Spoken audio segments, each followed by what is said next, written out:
Maraming butas po ako nakikita dun sa narrative ni Mayor Go. Nag-attend ako dito ngayon para bubutasan ko po.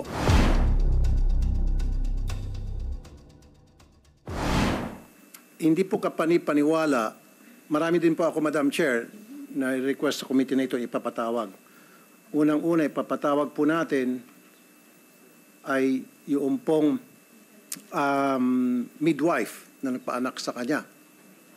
Pangalawa po, nung magpa-file siya ng late registration, sino po doon kung saan siya nag-file ng late registration ang tumanggap. Pangatlo po, Madam Chair, gusto ko pong patawag yung barangay chairman na kung saan nandun yung kanyang farm. Kasi siyempre, if you have a farm and it's not a backyard farm, it's a commercial farm, you need to get a permit para ma-aprobahan yung farm na yon. You have to get a sanitation permit, etc. Nais ko rin po patawag yung mayor na nag-endorse sa kanya na nag-last term na and she was endorsed by that mayor to take his place. So, siyempre, si Mayor, I'm sure, hindi naman siguro niya endorse itong si Mayor Go kung hindi niya kakilala. Patatawag din po natin yung BIR.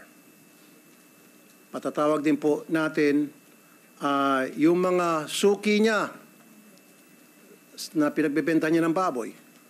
Patatawag din po natin yung mga tauhan niya sa farm. Kasi sabi niya, lumaki siya sa farm and she worked there for so many years or managed the farm for so many years. And of course, hindi naman niya pwede i-manage yung isang commercial farm all by herself. She has to have a lot of people. And who are those people? Hindi naman pwedeng sasabihin niya, hindi ko kilala yung mga taong yon. And of course, dapat marunong siya magkapampangan. Matanong ko lang muna, Mayor Go, marunong ka magkapampangan? Magandang umaga po, Senator Yes, Raffy, Madam Chairman, Senwin. Ditakla mo po yung aking kapampangan po. Hindi klaro. Hindi po, konti lang po yung po. alam ko po, konti lang po. Okay. Yun nga yun eh. Matagal ka sa Tarlac at nakahalubilo mo yung mga tauhan mo and all of these people that work under you, of course, they speak Kapampangan. And I'll tell you, I lived in Zamboanga only for 2 years, from kinder to grade 1, and yet, natuto ako magsalita ng Chabacano. And it's unbelievable on your part, and you live in that place up to now, and dealing with people, with your staff sa farm mo, at hindi ka natutong magkapampangan, konti lang. Ako, malawak ang Chabacano ko. And I only live in Zamboanga for 2 years. At a very early age. In your case, from start hanggang ngayon, nasa Tarlac ka na ang primary language doon ay Kapampangan, and yet konti lang. That's unbelievable. That's very amusing. Tell it to the Marines, sabi pa nga nila. So mamaya po, Madam Chair, Yes, marami Sen. akong Raffy. katanungan na sigurado kong pagpapwisan itong si Mayor Go. Bigyan po natin siya ng tissue at saka panyo. Maraming salamat po, Madam Chair. Kasi during the last hearing, she did mention na siya po ay a love child, right? Okay? Pero alam mo ba na kasal yung father mo at saka mother mo? Naitanong ko rin po sa kanya, sabi po niya sa akin, hindi po sila kasal. Bakit nakalagay sa birth certificate na kasal? Married October 14, 1982, Angelito Go and Amelia Lial. Senwin, wala pa akong idea po doon sa birth certificate ko po, na hindi po ako yung nag-prepare po ng birth certificate ko po. You did not prepare the birth certificate. Okay, andun na tayo. Pero at least you should have asked your father na bakit ganito. Sabi mo, kasambahay siya. Eh kung kasambahay siya, eh bakit kasal kayo? Bago ka pinanganak, kasal na sila. And then lumilitaw sa birth certificate, kasal din siya. Iba-iba yung date ng kasal ng father mo dito sa mother, supposedly mother mo. So parang twice kinasal yung mother mo dito kay Amelia. Hindi mo ba tinanong sa papa mo yung discrepancy? I would have asked it, especially ikaw, mayora ka na. You didn't ask that. Your Honor, hindi po kasi namin pinag-uusapan po sa bahay regarding... I don't think Opo. so. I don't think so. You bilang nasa public service na holding a higher office at LGU, you would have been curious.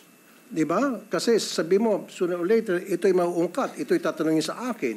kailangan ready ako sagutin yan. And I should tell the truth. And you should have anticipated the fact na ikaw ay balang araw mapapatawag sa isang hearing tulad nito.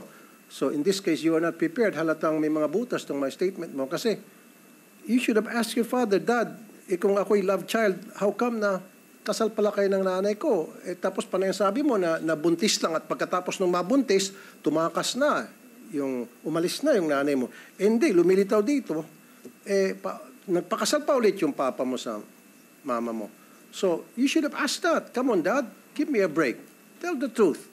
I deserve the truth, right? Mayura ka eh. Oh, he didn't ask that? I don't believe you. Your Honor, yan po yung truth. Hindi po namin pinag-uusapan po sa bahay. Medyo sensitive po yung topic po, kaya hindi po talaga namin But you're pinag-uusapan not interested about the history of you and your family. Well, that is very important. Sabi ko nga, tumatakbo ka at nasa public office ka. Diba? So, in your case, hindi niyo pinag-uusapan. Are you willing to undergo a lie detector test?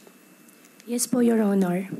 Para paiksin natin dito, ma'am, Madam Chair, sa lahat ng mga sinasabi mo, especially dito sa na ikaw ay love child, na hindi pinag-usapan ng tatay mo, everything about you, everything about your past, you're willing?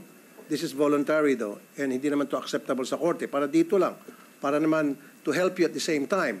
Kasi kung nagsabi ka ng totoo, then it will help you na para malaman ng taong bayan na nagsasabi ka ng totoo. On the other hand, kapag it's the other way around, then dito malalaman na ikaw sinungaling na pwede kang makontempt ng committee and pwede kang makulong. Oh, is that fair enough? Okay, last na naman po, Madam Chair, and then I'll give it back to you. Yes, Madam Chair, Senator. siguro I would like this committee to invite the mayor, the previous mayor. Sino ba yung mayor na kaibigan mo na nag-endorso sa'yo? I want it to come from you. Ang former mayor po, si Mayor John Feliciano po. John Feliciano. So, Madam Chair, invite natin si John Feliciano kasi base doon sa mga sinasabi ni John Feliciano sa publiko when he endorsed her to be his successor. Sabi niya, is a good friend, etc., etc. So, maraming alam si Mayor kasi hindi naman siguro endorse ni Mayor itong si Ma'am Alice Go kung hindi niya talaga ito sapat na kilala. So, maybe the previous mayor, the ex-mayor can shed light about who really Mayor Alice Go is. Salamat, Madam Chair. I'll give it back to you for later. Salamat, Sen. Rafi. As the Chair mentioned earlier, para sa susunod na hearing, iimbitahin nga natin yung kumadrona na nagpanganak kay Mayor. Yung mga tanong tungkol sa sinong tumanggap ng late registration, maitatanong na natin ngayong araw dahil nandirito ang LCR ng Tarlac. Imbitahin din sa susunod na pagdinig yung chair sa barangay na nagbigay ng permit para sa farm, si Mayor Feliciano nga. Ang BIR, ang BIR nandito na rin. Ang mga naging suki ni Mayor Alice nung siya'y nagnenegosyo sa piggery nila, and then yung mga tauhan sa farm. So we will invite those additional One more, resource Madam persons, Chair. Sen. Rafi. One Yes, more. Sen. Rafi? Yes, I wouldn't believe you kung sasabihin mo naman sa amin dito na wala kang file ng mga empleyado mo sa farm at hindi mo kilala ni isa sa kanila on a first name basis lang. I wouldn't believe that. Kasi ako, ilan ang tao ko? I have 75 people working, di ba, sa akin, sa public service shows ko and all. I know each and every one of them, their names and all. Pero pag sabihin mo hindi mo kilala, then again, pagtatawanan ka na naman. Madam Chair, yung marriage certificate siguro ng father niya at saka na mother niya, pwede rin siguro natin hingin sa civil register kung meron tayong kopya. Kasi sinabi rito na married yung father niya at mother niya, maliban na lang kung kinasal sila sa China. Sa palagay mo, natanong mo ba, ano bang tawag mo? Papa, tatay, ano bang tawag mo sa father? Anong tawag mo? Sen. Rafi, ang tawag ko po, Papa. Papa. Opo. Okay. Natanong mo ba sa papa mo saan sila kinasal? O sa China ba o sa Pilipinas? Sen. Rafi, ayaw ko po kasing, hindi po yung pinag-uusapan po sa bahay Okay. po namin. Sige. Gawa po na ayaw ko pong sisihin yung tatay Okay, ko. sige. I understand. And how I wish po na I have a perfect family. Kaso Okay. nga lang po, ganun po yung nangyari. Yes, ma'am. So, Madam Chair, siguro hingin natin sa PSA yung marriage certificate. Kasi dalawang beses kinasal yung supposedly mother niya at saka father niya. So, pull out natin Baka makakuha tayo mga important information doon sa marriage certificate ng both parents niya. Salamat, Sen. Rafi. The committee actually already made that request at in a few minutes, meron po akong impormasyon tungkol Thank you, sa Madam tinatanong nating marriage certificate na yan. Pero at this point, Mayor Alice, so nakikita po na ito nga yung problema, no? You did not prepare your birth certificate, pero di maipagkakaila na butas-butas po yung birth certificate nyo. At lumalabas po sa pagtatanong po namin, matatanong talaga, akala ko ba nawala yung nanay ninyo? Parang matagal naman yung relasyon nila nung tatay nyo. 3 ang anak. At by the way, iba po yun sa kwento nyo sa interview, no? Na napanood naming lahat. And here's another issue, Mayor, sa birth certificate na nagko-contradict sa kwento ninyo. Your parents are listed nga as married. Meron pang date of marriage, no? Yung October 14, ito, 1982. Date of marriage. Paano mangyayaring kasal sila kung sabi mo, ang birth mother mo ay yung kasambahay sa bahay ng tatay at nanay mo? Your Honor, yung biological mother ko po ay kasambahay po ng tatay ko po. Ako po, lumaki po ako sa farm. Malayong sagot niya. Sorry, Madam Chair. Malayong sagot Yes, niya. Sen. Rafi. Yun na nga po. Paano mo mapapaliwanag na yung date ng kasal ng magulang mo na iba-iba dito sa 3 birth certificates ninyong 3 magkakapatid na kinonfirm ni tatay mo na sina Sheila at Siemen Lialguo ay mga kapatid nyo, pero sa mga birth certificates ninyo, iba-iba ang petsa ng kasal nila. At date din ng kasal ng magulang ni Sheila Lialgo na ang pangalan din ay Angelito Guo at Amelia Leal, pero hindi date ng marriage ng magulang ni Siemen Lialgo. Na pareho ding sina Angelito Guo at Amelia Leal ang magulang. So, paano nyo maipapaliwanag yun iba-iba ang marriage date sa birth certificates ninyong 3? Your Honor, as much as possible, ayaw ko na pong sumagot ng hindi ko po alam. Pero hindi ko po talaga alam at hindi po ako yung nag-prepare po nung birth certificate ko po. Madam Chair, pwede makasingit ulit. All right, Sen. Rafi. Okay, ito lang, Mayor, sabi mo, kasambahay yung mama mo, itong si Amelia Leal. So, ibig sabihin kasambahay, nagsisilbi doon sa papa mo. Sinong kasama ninyo? Na kwento ba yun sa iyo ng papa mo habang nagsisilbi bilang kasambahay yung mama mo sa household ninyo? Your Honor, hindi na po na-disclose po sa akin ng tatay ko po. Okay, so lumilitaw dito, amo, yung tatay mo, habang siyang amo, nandiyan yung kasambahay ninyo, naglilinis, inutusan, pamalengke, kasal sila. Kasal sila, tinuturing niyang kasambahay. Kasi marriage, sabi rito married sila. Your Honor, as much as possible pa na ayaw ko pong sumagot po ng hindi ko po alam, pero hindi ko po talaga alam. Pero again, Mayor, siyempre tatanungin mo sa papa mo, kasambahay si mama, papa, pero kasal kayo, paano nangyari? Your Honor, hindi ko... Ang sinasabi ko lang po kasi, it will be but natural and human reaction na para mag-usyoso ka sa ganitong klase mga impormasyon na makikita mo na it's about your history. Are you not interested about who you are? Your Honor, mahal Kumbaga, ko po. no, don't use that word, mahal mo sila. Kung mahal mo sila din, dapat sila din mahal ka rin. And then yung both parents mo nagbibigay ng mga information about you, about their lives. Kasi paulit-ulit mo sinasabi sa hearing na ito, kasambahay. So parang fairy tale, pinapalabas mo na kawawa ka, na galing ka from humble beginning and nagsikap ka, yumaman ka, etc. Hindi. Don't use that word kasambahay kasi pinagluloko mo lang kami.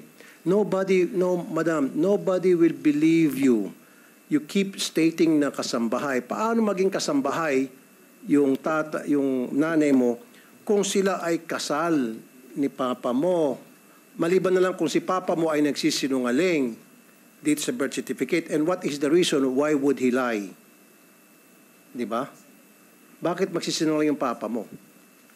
And then, again, sinabi ko na to for the nth time, and hindi ka interested na si Papa mo nagsisinungaling? Hindi mo lang sinabi na, bakit kaya ito si Papa sinungaling? Bakit kaya si Papa ay magsalita? Siyempre, usyusohin mo yan. Papa, sinasabi mo, kasambahay si Mama. O pero, kasal pala kayo ni Mama. Papa, 2 beses kayo kinasal ni Papa. Ay, Papa, 2 beses kayo kinasal ni Mama. Bakit? And yet, you keep insisting na kasambahay si Mama. Those things na very simple, you should have asked. But you did not, right? Why? Your Honor, yung birth certificate ko po, binigay po sa akin ng tatay ko nung hiningi ko po sa kanya. Ang nabasa ko po doon sa birth certificate ko po, nakalagay po doon, yung biological mother ko po ay housekeeper. At pasensya ka na, Sen Rafi, ayaw ko po sisihin yung tatay ko. Mahal ko po ang tatay ko. Wala po tayong, Madam, wag niyo pong nilalayo yung topic. Wala pong kaming sinisisi rito. Hindi namin sinisisi Papa mo, hindi namin siya hinuhusgahan, hindi namin sinuhusgahan din Mama mo. Ang sa amin lamang is trying to find the truth. In this case, while we're trying to find the truth, parang lumilitaw, maraming butas yung mga statement mo, nagsisinungaling ka, may tinatago ka talaga. Sen. Rafi, hindi just Thank you, to, ma'am. at this point, acknowledge the presence of the Senate President Pro Tempore, Sen. Jinggoy Estrada. Salamat sa pagdalo. Sana maintindihan mo, Mayor Go. Kasi ang ginagawa mo, nililihis mo kumukuha ka ng simpatiya sa publiko Kasi that's what the public really wanted to hear na yung mga sad story, mga fairy tales, mga teleserye. Gusto mong pumunta doon pero no, wag mo kami lisin doon. We know better. Okay? You cannot use that. Wag ka magpapakaawa dito po, Mayora. Alam naman namin talaga kung sino ka. Kaya lang, it's very hard for us right now to find out. That's why we're trying to get more information about who you really are. Because we know, and everybody knows here, everybody listening and watching, and you know in your heart, na inconsistent ka and you're lying. You're lying through your thick. Sometimes kasi sa pagsisinungaling mo, akala mo yung pagsinungaling mo nagiging totoo na. Because sanay ka sa pagsinungaling, you've been living in a life of lie. Base po dun sa mga statements na mga binitiwan mo na sa amin. Salamat yan muna, Madam Chair. Salamat, Sen. Rafi.